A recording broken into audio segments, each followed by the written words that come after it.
Second Republic has, through NDS1 and in line with Vision 2030, prioritized citizens' access to affordable and quality settlements in both urban and rural areas. Delivery of affordable and quality settlements is a shared responsibility with various contributing partners in the public, private and non-governmental sectors, including local communities and international development partners. Government has thus created an enabling environment for all stakeholders to work together for effective housing delivery, which has culminated in a number of projects being undertaken. Through the Women's Microfinance Bank, the government has partnered the Small and Medium Enterprises Corporation of Zimbabwe and private land developers to kickstart a national program that will see SMEs and other previously disadvantaged groups having access to 10 key housing programs as well as workspace programs. The Awakening Giant team spoke to Dr. Mandas Marikanda to find out more about these programs. After independence, the commitment of the government of Zimbabwe was to make sure that no one is left behind.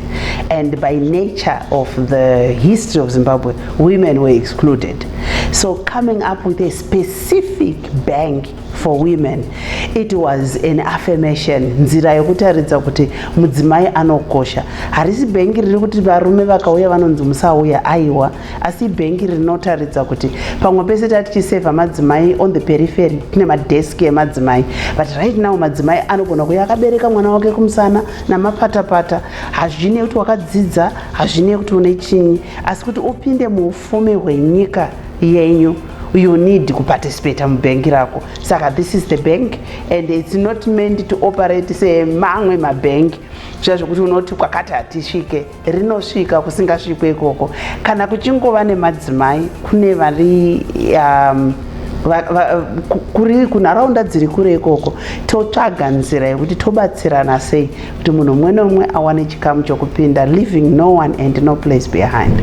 Moving on to the partnership between your organization and the SME representative body, as well as private land developers for the provision of decent affordable accommodation, Dr. Marikanda said. Ngatimbotaura yedzimba, for example, munhu anogona kushingira ndoda kungowana pane stand.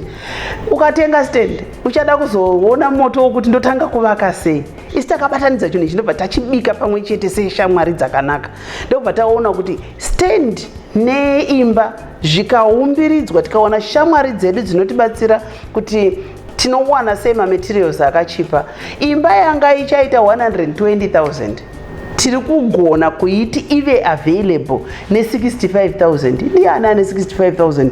Munhu anobva atorohwa nehana kuita sekuti manhanga ava kubika. Zvinobva toti kana une mari ndo panouya mikando yedu. Kamari kama makasungirira kaya, mukasungirira mukaita 5,000 yenyu, mukaita imwe 2,000, 1,000 muchidaro, pamunosvika imba ye 65,000 unogona kungobvisa deposit rako. Imba yako yototanga wavakwa, wava neagreement of sale kwete yestand. Asi yeimba wopinda mumba mako wabhadhara zvikamu zvitatu mugumi, kureva kuti a third of what you are supposed to buy for the house. The rest muchiita mukando wenyu, muchiya muchibhadhara. Kureva kuti mwanasikana wese anogona kuwana imba. Vanakomana vedu havagoni kutangira patakatanga tichingondoroja paya nekwatichiri kuloja. Ndo mukana wokuti tichiinvesta into this. Tikadaro hatisi kungo supporta government pa donzo rayo rokuti tiwane dzimba vanhu vapinde mudzimba vakawanda. Tiri kubvisa vanhu pasi peurombo, nokuti chinotaridza kuti munhu murombo ndeyekuti nditewe hana nechaanacho. Haatorina kana badza, haana kana kapu. Kureva kuti munhu asina nechaanacho anomuka ava neimba nhasi. Tikangopinza 1 million people, namba yedu yevanhu vanonzi varombo muZimbabwe inodzika nokuda kweizvozvo. Saka takabatana, aiwa takaruma muromo wepasi, zvinotoita chete, zvinoramba sei kana vanhu vachishanda vese.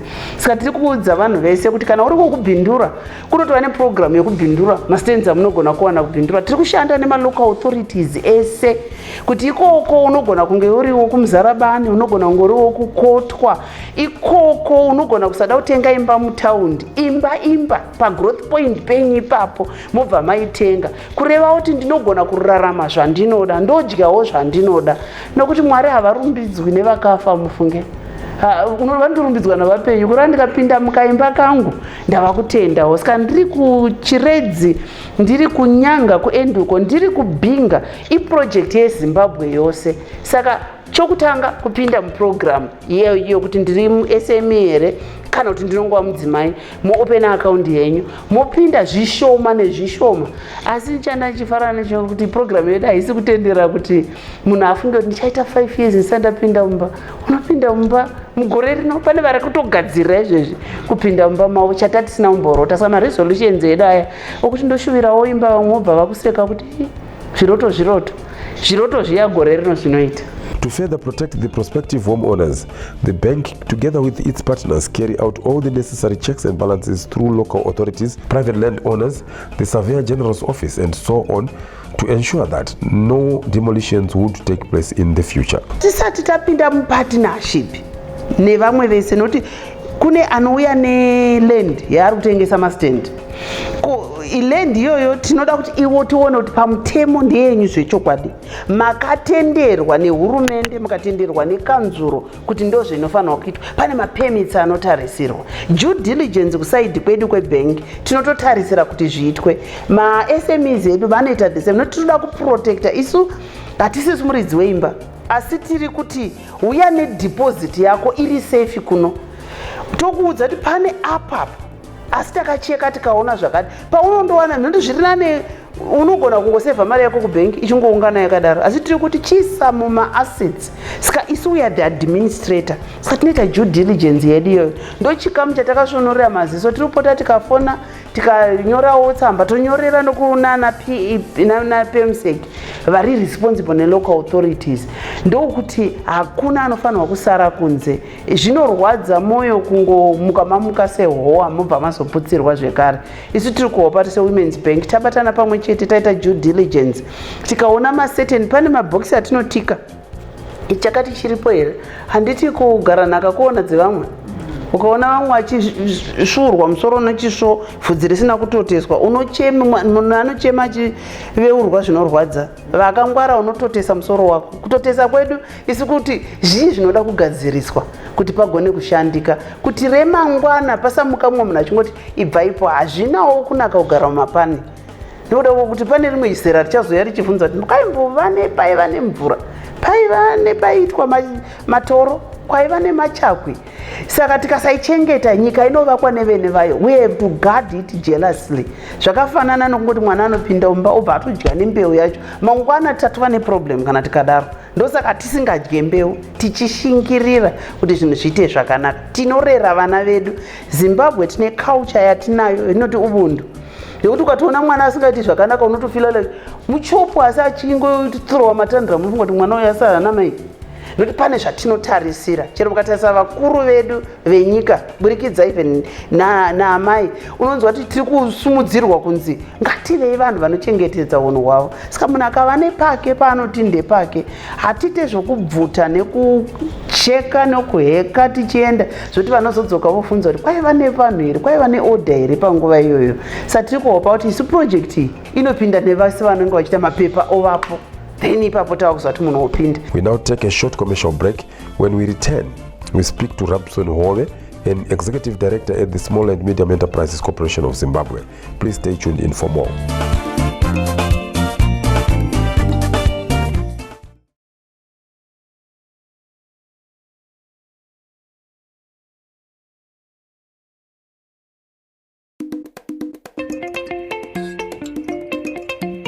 Welcome back. In this edition of Zimbabwe, the Awakening Giant, we are looking at the fruits of joint ventures between the public and private sector players for the turnaround of our economy.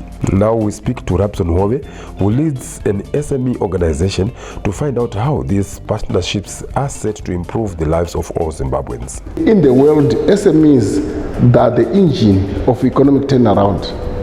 So we want to turn around this economy by adding value to SMEs. How?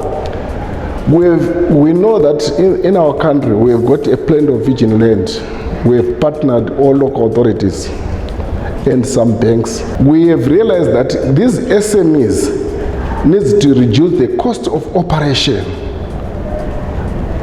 Mono anobva kumba achinda kubasa kwake, kumba kwasingarendi, kubasa kwasingarendi.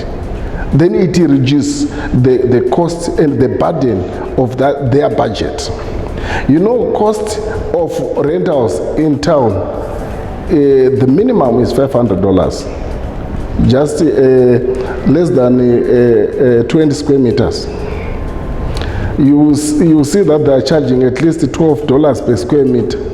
So we feel we can reduce that burden in the SME sector.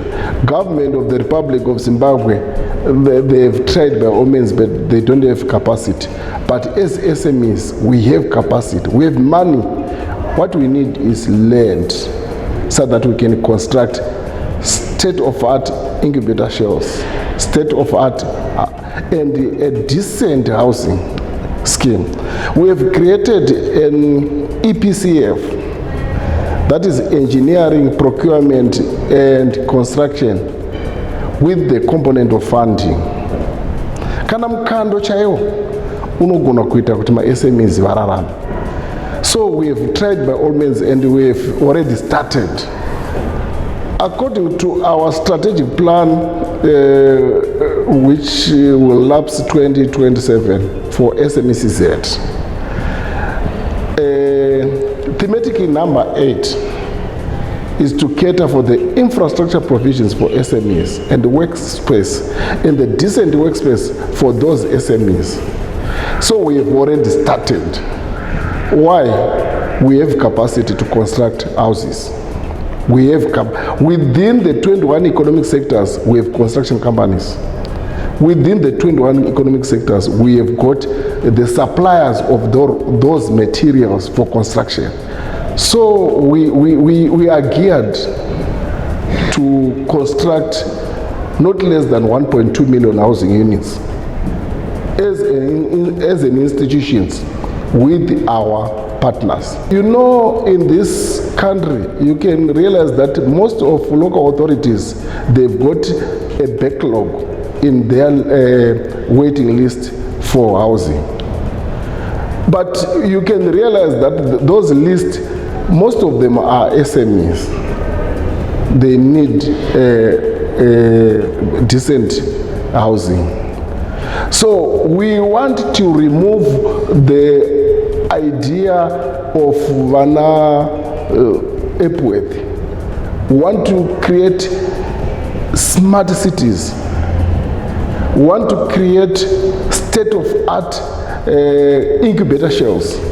We have already planned that while we are achieving 1.2 million housing units, we are also going to achieve 340,000 vendor mats, where every SME should work not under a paper tree. Going back to his earlier comment that SMEs are the engine of the economy, Rapson Hove said. Yes, mu SME munu anofanira kusumudza economy. That's why I have indicated that SMEs, they are the engine of economic turnaround. So that engine needs fuel so that they can kickstart. We have already started constructing housing. Tisina mari yatakumbira. We have already done zvinobatika. The reason why ndichiti ma SMEs that the engine of economic turnaround, vanoda zvinobatika. Makanzuro ari kutora mari kuma SMEs havana capacity yekuvaka. Isu tinayo. Say tinayo tinoziva kuti ma SMEs, these are our members, vanoda zvinobatika. Isusu hatina kutanga kundotora mari. Saka makaona pakaita chilendi baron.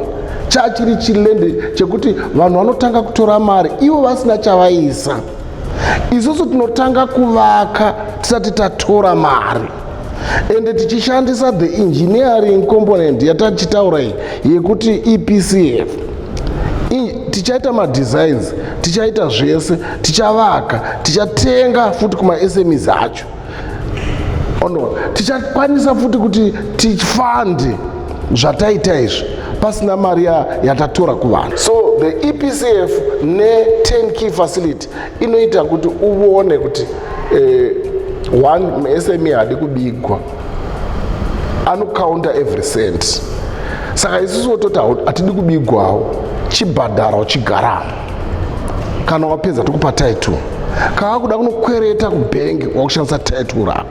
That's why takatanga nama developers vane title deed. tisina kutanga kuenda kukanzuro vane masession. But however tichaenda kukanzuro because makanzuro vaona zvatiri kubata zvinobatika vakazvifarira. And the other issue, a mindset yatiri kuda kuti unpack ndekuti vanhu vanofunza kuti muHarare moga ndo mune mari. Tiri kuenda kuma growth points tonovaka some states of art of those infrastructures, then to create an economic tinoti local economic development program. Kana chirumanzi yanga ine growth point tikavaka to create kuti naiyo iwanewo mari iya inotora ku business community isu ta create the business empire for those SMEs. Don't forget that vana South Korea vakabatwa nama SMEs, and government of Korea cannot plan without SMEs. So ndo yatidonzo redu. So we are targeting for the next 20, beyond 2028, 2030, we are saying mu SME wedu ngave ne pamba pake. Mu SME wedu ngave ne pekushandira pasinga rent. Achingobhadhara marents chete. Izvozvo takaona kuti zvine a component a comb yekuti transition from informality to formality. Yatova smoothening. It's a process, but to speed the process. Nekuti haachagoni kutiza kana achipinda muroom make. You will see kuna opportunistic SMEs.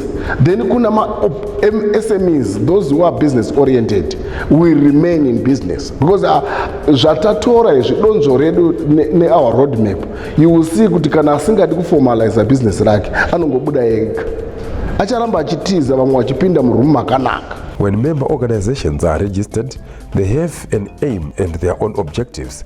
And as far as we can see, the SME umbrella body being led by Rapson Howe have their roadmap clearly laid out and are dovetailing well with the Second Republic's Vision 2030, where Zimbabwe will become an upper middle income economy by the year 2030. We take another short breather. Please stay tuned in for more.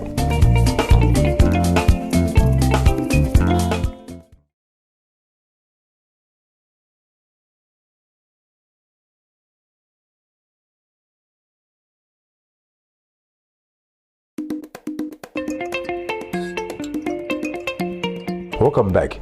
This is the third and final part of this week's program, where we are looking at land development, the construction of houses and workspaces for SMEs, as well as looking at the public-private partnership that is set out to build over 1 million houses for SMEs.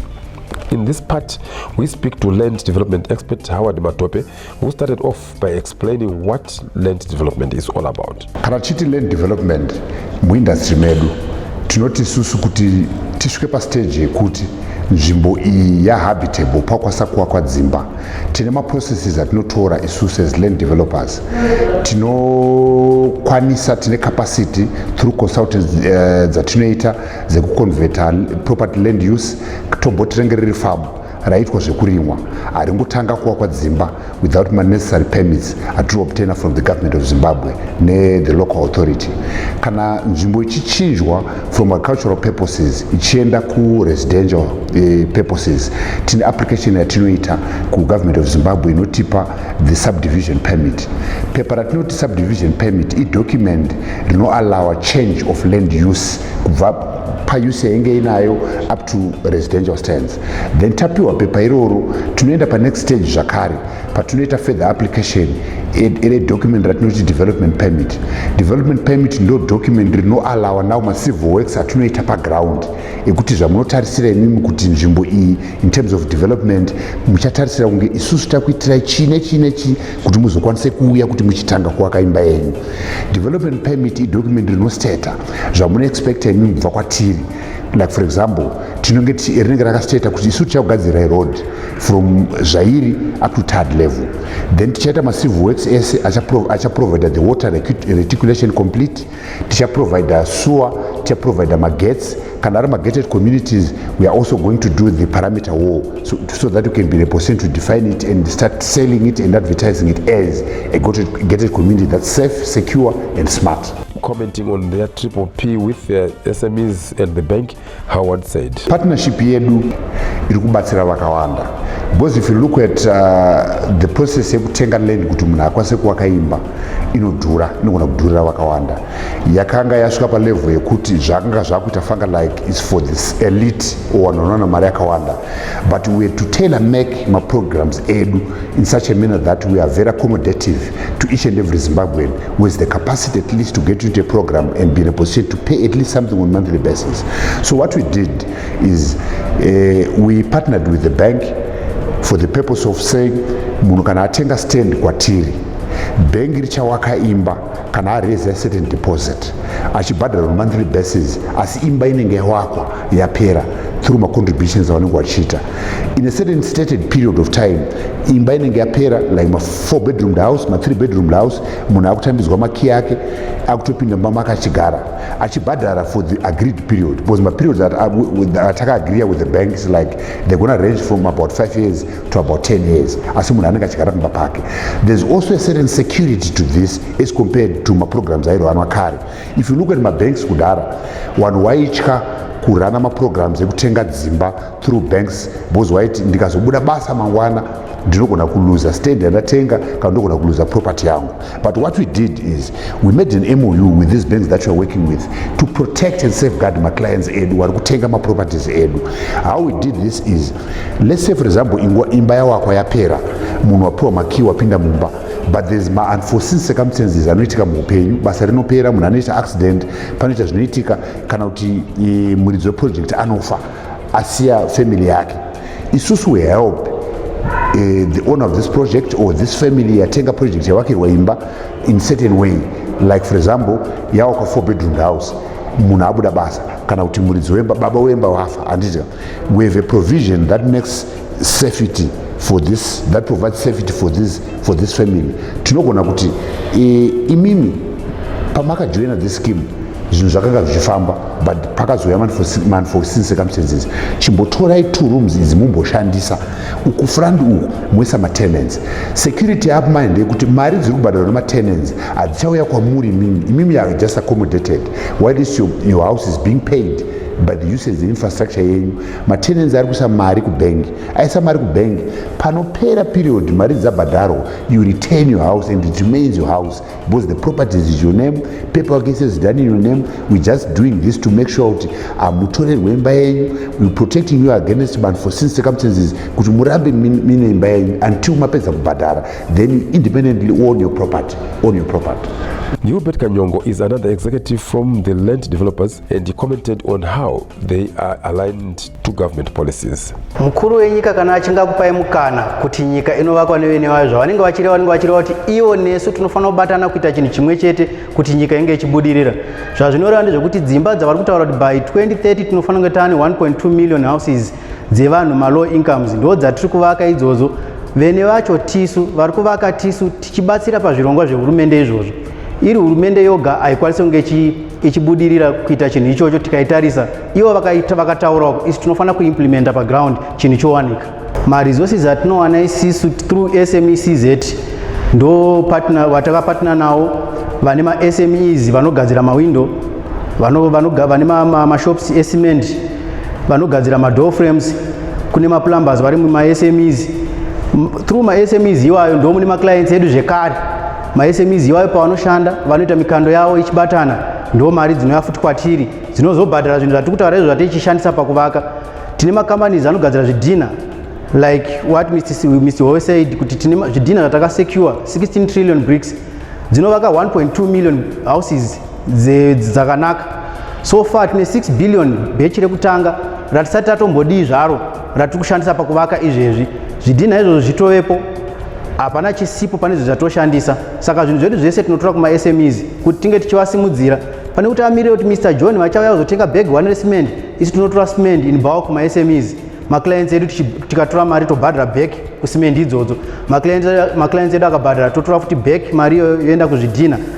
Kune zvezvatichishandisa kuti imba yemunhu ivakiwe nenguva isipi ichipera. The government gave its thumbs up for partnerships in all sectors of the economy.